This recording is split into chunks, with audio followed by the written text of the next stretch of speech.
नेपाल सरकार वैदेशिक रोजगार बोर्डको सचिवालय र रेडियो नेपालको सहकार्यमा तयार पारिएको रेडियो कार्यक्रम वैदेशिक रोजगारी।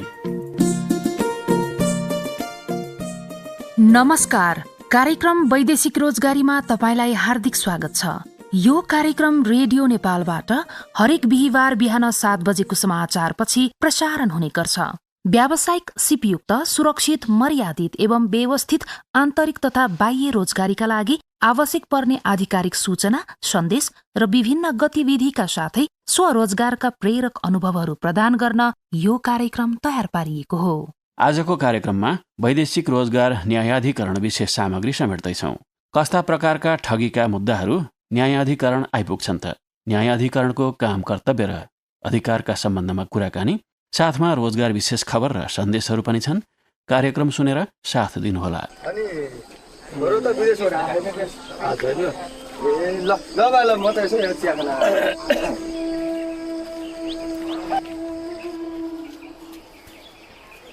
होइन जुठे के हो?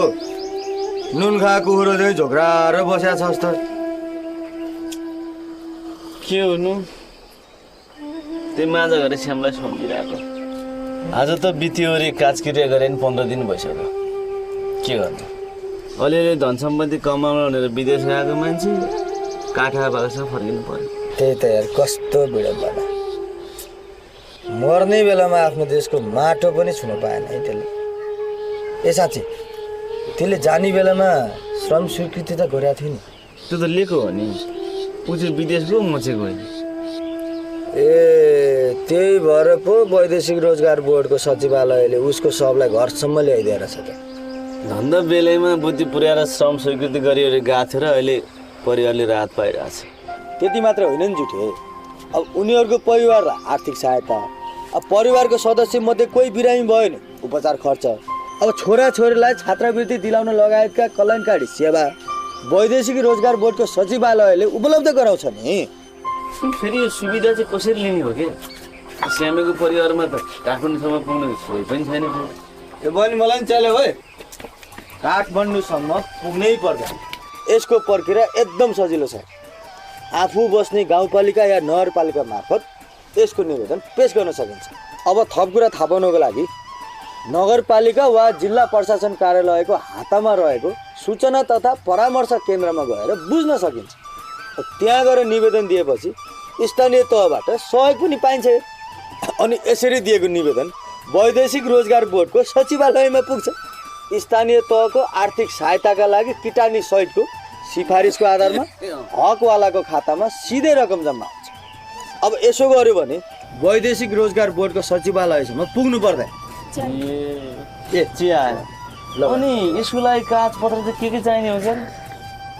अब यो प्रक्रियाको लागि के कागजपत्र चाहिन्छ भनेर बुझ्नलाई नगरपालिका अथवा जिल्ला प्रशासन कार्यालयमा गई सूचना परामर्श केन्द्रमा सोधपुछ गर्यो भने सिधै थाहा पाउन सकिन्छ। अथवा वैदेशिक रोजगार बोर्डको पैसा नलाग्ने फोन नम्बर 1141 पनि सम्पर्क गर्न सकिन्छ। उसो भए त एकपल्ट त श्यामे कहाँ जाऊँ कि क्या हो? यो कुरा सबै गएर भनिदिउँ न। अब फेरि जति छिटो भनिदियो त्यति छिटो चाहिँ यो रात चाहिँ प्रभावकारी पनि हुन्छ क्या, होइन? जान त जायो। त्यति गरियो भने तिनीहरूको परिवारलाई पनि वैदेशिक रोजगार बोर्डको सचिवालयले प्रदान गर्ने त्यो राहत दिन पाइयो भने कमसेकम त्यो श्यामेको आत्माले शान्ति त पाउँछ है। पैसा म दिउँ ल, छोड गयो नि, म गएँ त। ल ल दुइटा चियाको पैसा राख। ए जान्छ पक, म पनि जान्छु। पक म नि आमा, मेरो पनि काम खाएको केही छैन। नेपाल सरकार, श्रम रोजगार तथा सामाजिक सुरक्षा मन्त्रालय, वैदेशिक रोजगार बोर्डको सचिवालय। कार्यक्रममा अब केही रोजगार विशेष खबरहरू। श्रम रोजगार तथा सामाजिक सुरक्षा मन्त्री कृष्ण कुमार श्रेष्ठले राष्ट्रिय स्तरको कल्याणकारी कोषको रकम श्रमिकको हक हितमा उपयोग गर्ने प्रतिबद्धता व्यक्त गर्नुभएको छ। राष्ट्रिय स्तरको कल्याणकारी कोषको सचिवालयले काठमाडौँमा आयोजना गरेको कार्यक्रममा मन्त्री श्रेष्ठले श्रमिकको नामको रकम लक्षित वर्गको हितकै लागि खर्च गर्नेतर्फ सरकार, रोजगारदाता तथा क्रियाशील ट्रेड युनियनहरू बीच गम्भीर छलफल गरी ठोस कदम चालिने बताउनुभयो। रोजगारदाता प्रतिष्ठानहरू मध्ये 340 वटाले मात्रै नियमित रूपमा रकम जम्मा गरेका छन्। रोजगारदाता र श्रमिक बीचको सौहार्दपूर्ण सम्बन्धले औद्योगिक विकास एवं रोजगारी सृजना गर्न सहयोग गर्ने मन्त्री श्रेष्ठले उल्लेख गर्नुभयो। श्रमिक अस्पताल बनाउन मन्त्री परिषदले सहमति दिएकाले आवश्यक तयारी सुरु गरिएको उहाँले जानकारी दिनुभयो।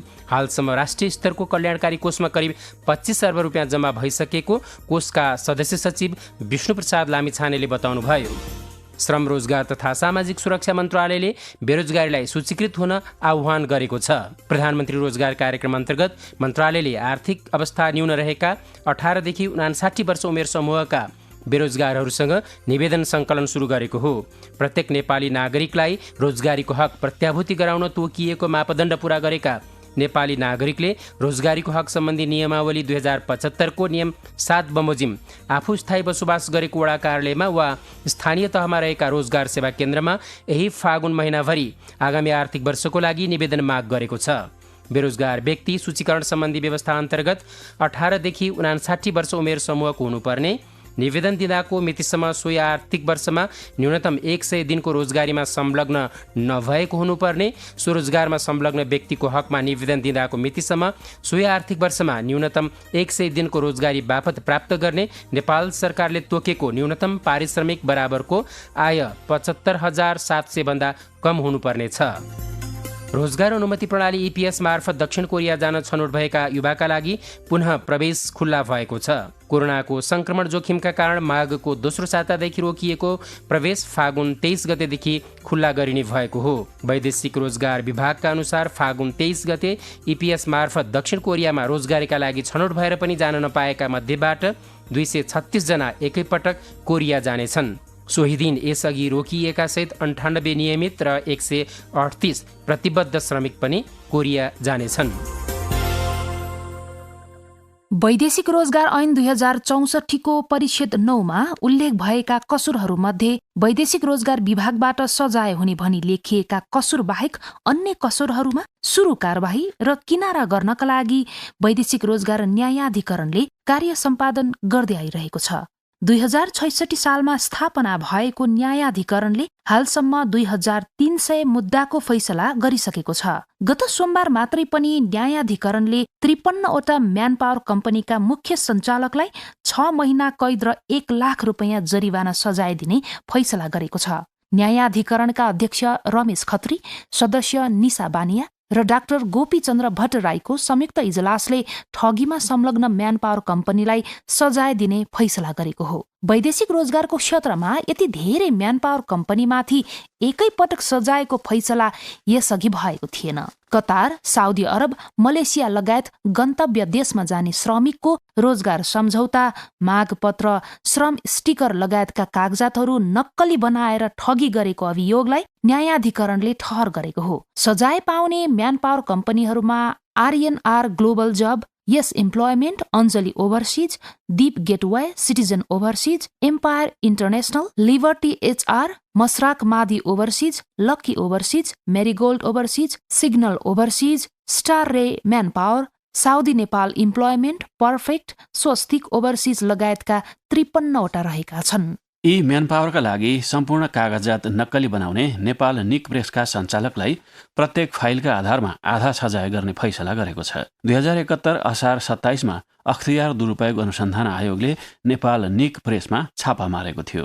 त्यतिखेर ती म्यानपावर कम्पनीको कागजात फेला परेपछि आयोगले अनुसन्धान गरेको थियो। आयोगले नक्कली कागजातका आधारमा श्रम स्वीकृति गर्ने विभागका कर्मचारी विरुद्ध भ्रष्टाचारको अभियोग लगाउँदै विशेष अदालतमा मुद्दा दायर गरेको थियो भने विभागले म्यानपावर कम्पनीमाथि न्यायाधिकरणमा मुद्दा दायर गरेको थियो।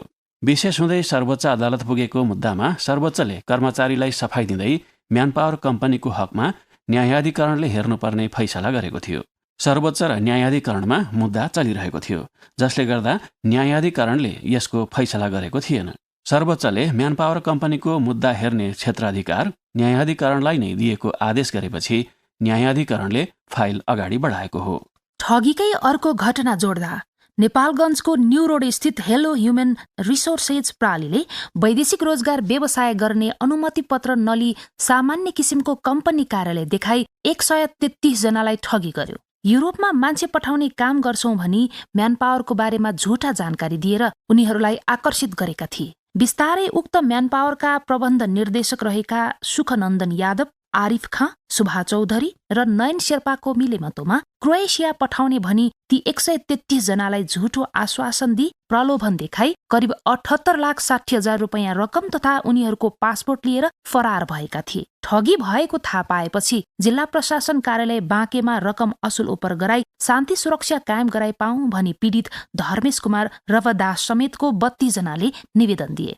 न्यायाधिकरणले वैदेशिक रोजगार ऐन 2064 को दफा 43 बमोजिम 50% हर्जना सहित पीडितहरूलाई 1 करोड बढी रकम भराउन गत माघ 23 गते आदेश दिएको छ।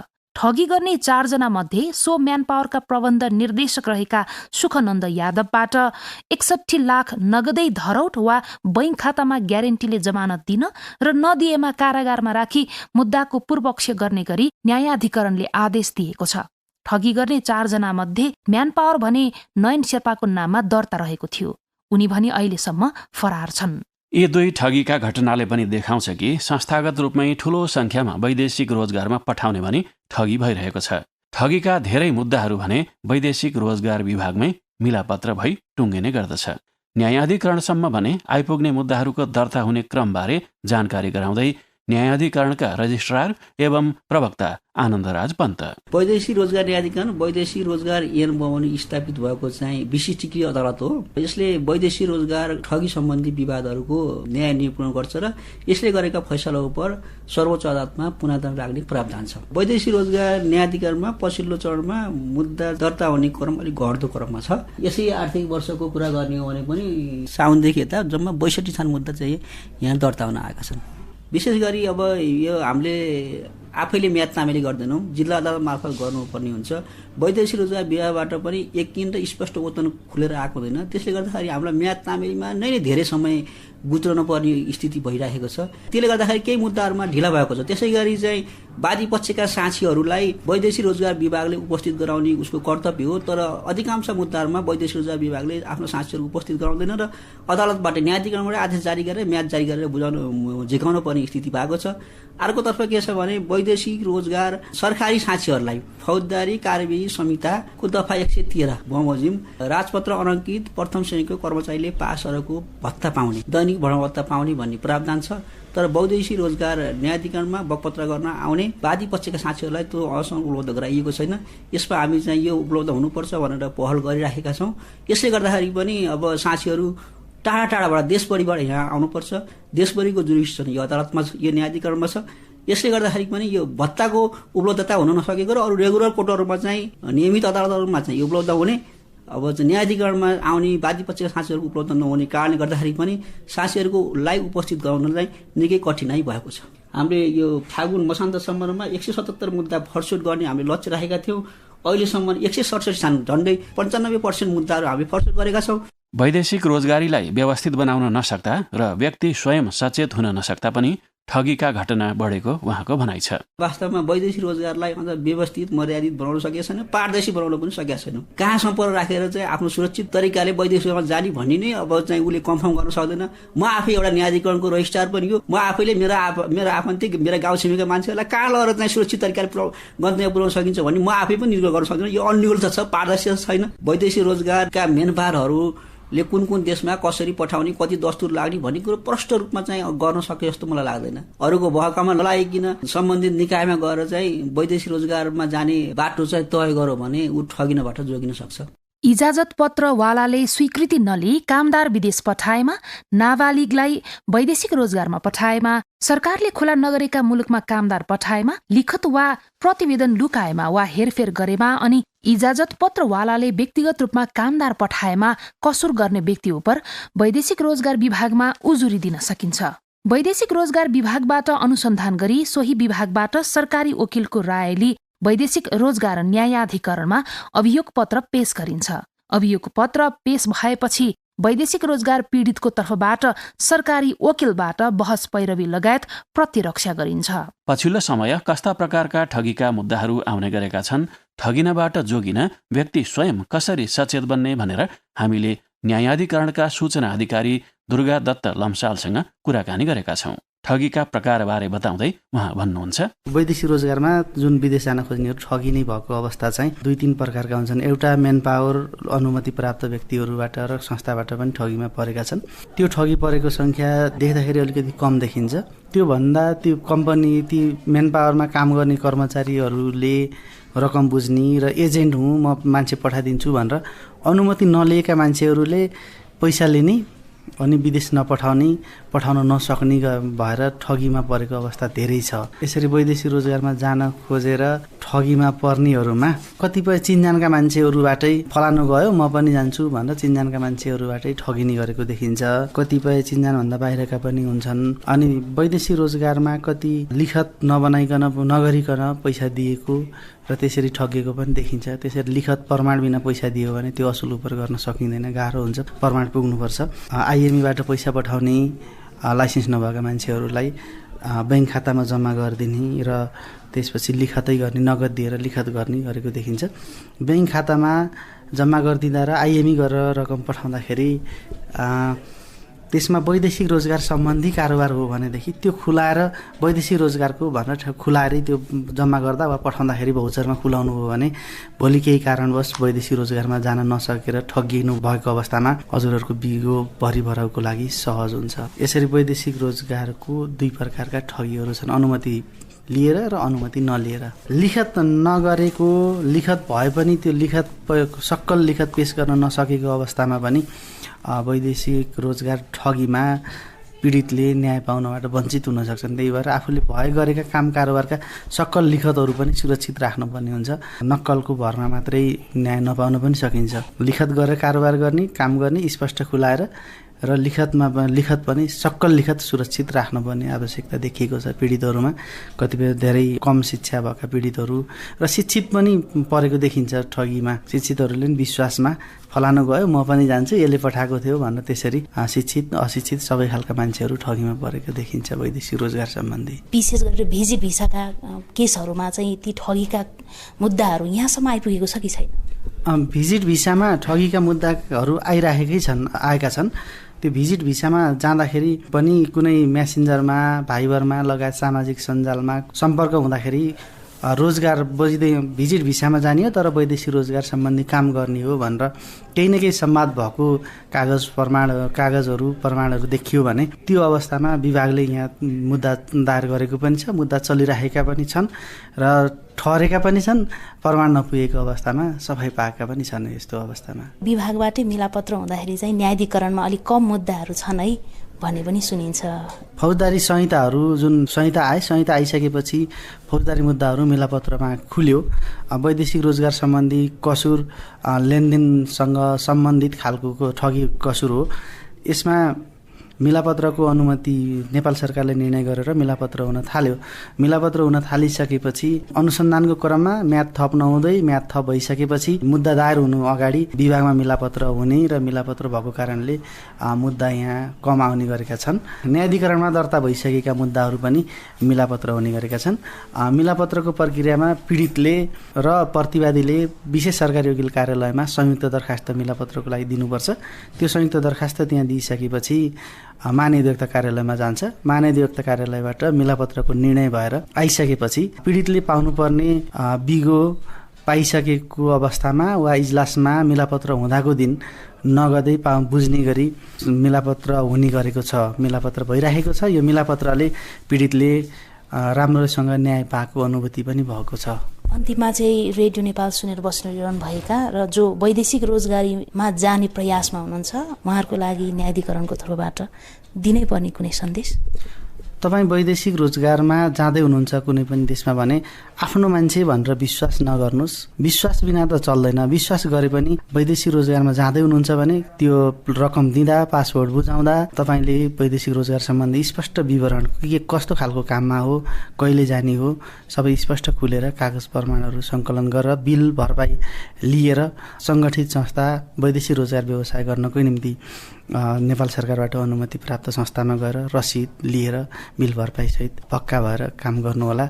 यत्तिकै विश्वासको भरमा नगद दिँदा, कागज प्रमाणहरू नहुँदा तपाईँको फसेको रकम पनि तपाईँको पैसा पनि फस्न सक्छ, तपाईँ ठगीमा पर्न पनि सक्नुहुन्छ, विदेश पुगेर अल्पत्र पर्न पनि सक्नुहुन्छ। बुझेर सचेत भएर आफूले गरेका कामको बिल भरपाई कागजातहरू सहित गर्नु हुन अनुरोध गर। वैदेशिक रोजगारमा जाँदा कुन संस्थाबाट वा को मार्फत जाने हो त्यसको बारेमा यथेष्ट जानकारी राख्ने हो भने पनि ठगी गर्नेलाई कारबाही गर्न सकिन्छ। पूर्व स्वीकृति अनुसारको विज्ञापनमा उल्लेख भएको भन्दा बढी रकम कसैलाई नदिनुहोला। इजाजत प्राप्त मेन पावर कम्पनीले विदेश पठाउन पासपोर्ट माग गरेमा कुन देशमा कुन कामका लागि कति अवधिभित्र पठाउने र कति लागतमा पठाउने हो यकिन गरी भरपाई लिएर मात्र सक्कल पासपोर्ट बुझाउनुहोला। ठगिनु अघि नै जोगिनु नै आफू र आफ्नो रकम बचाउने उपाय हो। त्यसैले कसैको प्रलोभनमा सजिलै नफस्नुहोला। के तपाईँलाई वैदेशिक रोजगारीका लागि कसैले अलपत्रमा पारेको छ कि ठगीमा पर्नुभयो? वैदेशिक रोजगार सम्बन्धी विभिन्न समस्या तथा अप्ठ्यारोमा पर्नु भएको वा पुष्टि हुने सूचना प्राप्त गर्नु भएको छ भने त्यस्तो कार्यमा संलग्न कम्पनी वा व्यक्तिलाई कारबाहीको दायरामा ल्याउन सहयोग गर्नुहोस्। त्यसका लागि श्रम, रोजगार तथा सामाजिक सुरक्षा मन्त्री कृष्ण कुमार श्रेष्ठको सचिवालयको मोबाइल नम्बर 9823 25 67 04 9823 25 67 06 र मन्त्रालयमा रहेको कल सेन्टरको 1141मा सिधै सम्पर्क गरी गुनासो र समस्या टिपाउन सक्नुहुनेछ। वैदेशिक रोजगारी कार्यक्रम सुनेपछि तपाईलाई केही भन्न वा सोध्न मन भएमा श्रम कल सेन्टरको 1141मा निशुल्क फोन गर्न सक्नुहुन्छ वा मोबाइल नम्बर 9886 46 25 08मा पनि सम्पर्क गर्न सकिन्छ। यो कार्यक्रम वैदेशिक रोजगारी रेडियो प्रोग्राम युट्युब च्यानल र वैदेशिक रोजगारी एपबाट पनि सुन्न सकिन्छ। सुनेपछि भन्न मन लागेका कुराहरू हामीलाई टिपाउन नबिर्सिनुहोला। अर्को हप्ता फेरि वैदेशिक रोजगारीका लागि आवश्यक सूचना, जानकारी र गतिविधिहरू सुनाउन उपस्थित हुने नै छौँ। सहकर्मी सम्झना गौतम, अच्युत अर्याल, मनुका कुँवर र हेमन्त उप्रेतीलाई बिदा दिनुहोस्। नमस्कार।